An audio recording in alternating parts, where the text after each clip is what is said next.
and it would be, potentially it would help us if we weren't quite so strict, because we can then have more producers at the market and you'd probably get more, because a lot of my customers don't seem to know about all these things. A lot of the people who come shop at the market are not that aware. Local producers to them is local producers. They don't think about where the ingredients come from.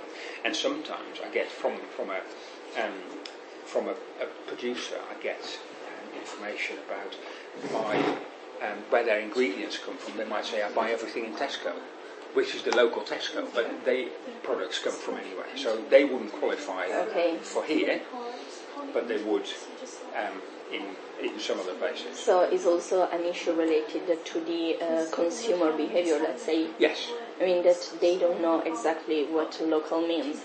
Yes. And also, what would you say are the success factors that bring together producers and consumers? I mean, also looking from outside, from your experience, what would you say are the reasons why people will be willing to come here?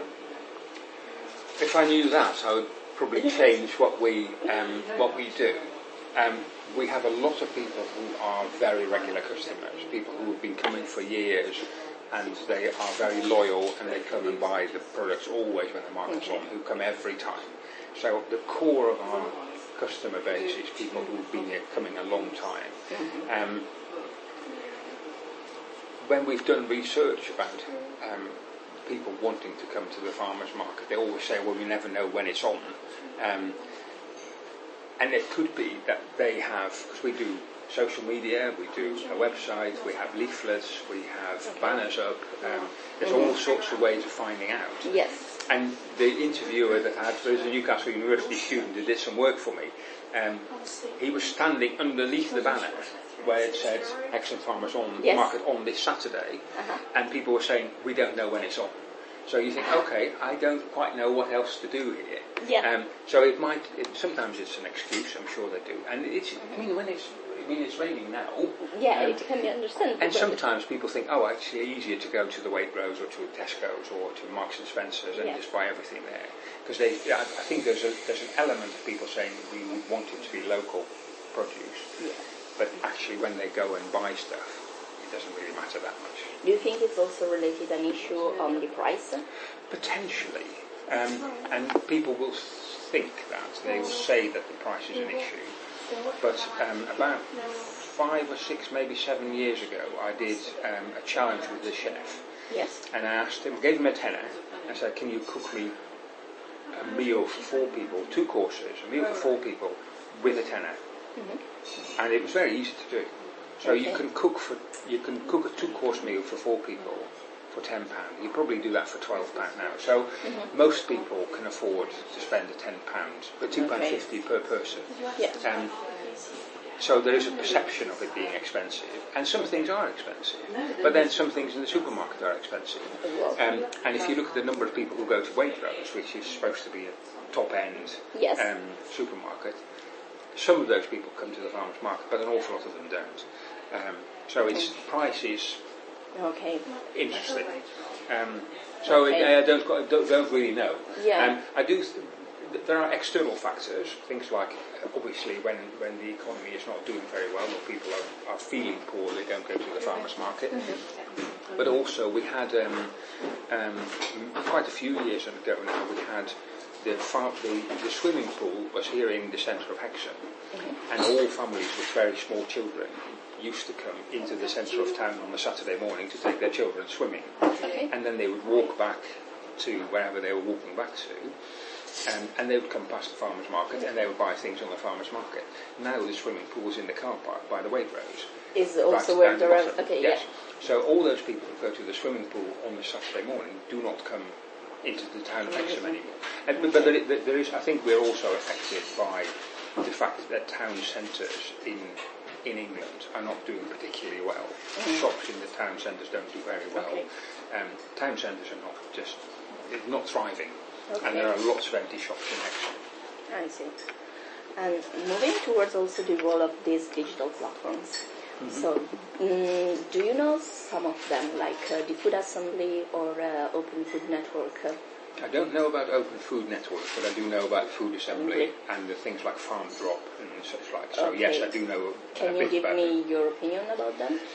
Well, I'm really interested in it. I mean, I know people who supply, who do the food assemblies in other places, producers who do food assembly in other places. Because do you know that the food assembly will be closing now in September? They're closing down, are they?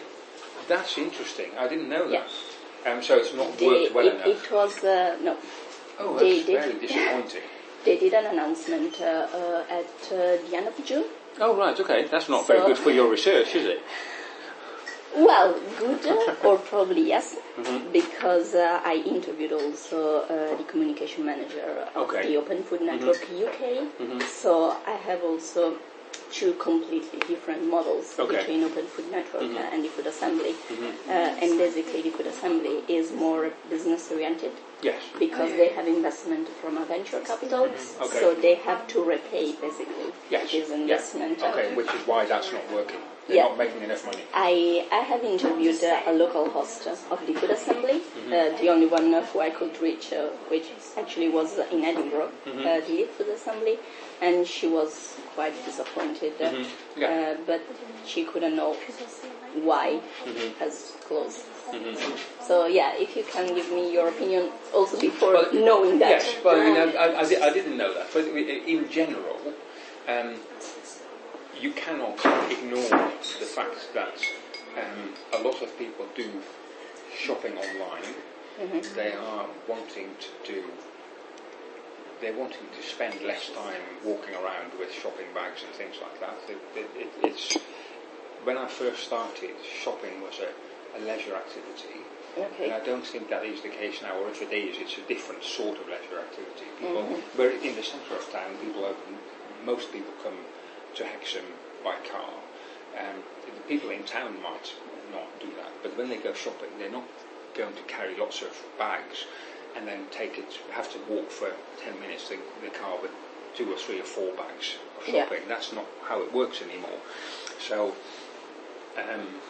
convenience is obviously an important part, and if I could find a way of encouraging people to order products from local producers, and those local producers, importantly, I mean that's the crucial bit of it. I think people would probably go buy stuff from one platform, especially all our regulars. They might say, okay, on the markets days that we're not on, they would probably come to a central point to collect their order for the coming week. But I'm not convinced at this stage that I could get my producers to make sure that all the products were there. Because they are often committed. We have a limited number of producers, and somebody from, and almost all my producers who are to the east of Hexham also go to Newcastle Farmers Market. It's a different day, but the one week they do one thing and another week they do another thing. They don't. Well, sometimes they don't have the capacity in the product, so they don't have enough products. Sometimes they haven't got the time, because they would have to drop things off here. I mean, I can't go and collect it without, or anyone. I mean, it would make it too expensive. If you had to have a van to go and pick up things from different people and bring it to a central point, that might be efficient, but you couldn't afford to pay for that. There's on Skye, there's a system on the island of Skye in Scotland. There's a system where they try and do that with local producers, but they have a lot of hotels, so they pick up and drop off on a circular route on the island, which seems to work reasonably well. But for us, if you had to go to a bit of North Yorkshire and then to the north of Northumberland and then to the west of Cumbria, you do so many miles it wouldn't work. So I'm not convinced I could get people to come and drop off things in Hexham for customers to come and pick it up, and then so it's the distribution. I think that's the main issue. So also the logistics, the logistics of the whole thing. Yes. Okay. And how do you feel that, for example, digital platform could help keeping the food supply chain as short in this way? I think the digital platform is a tool for making it easy for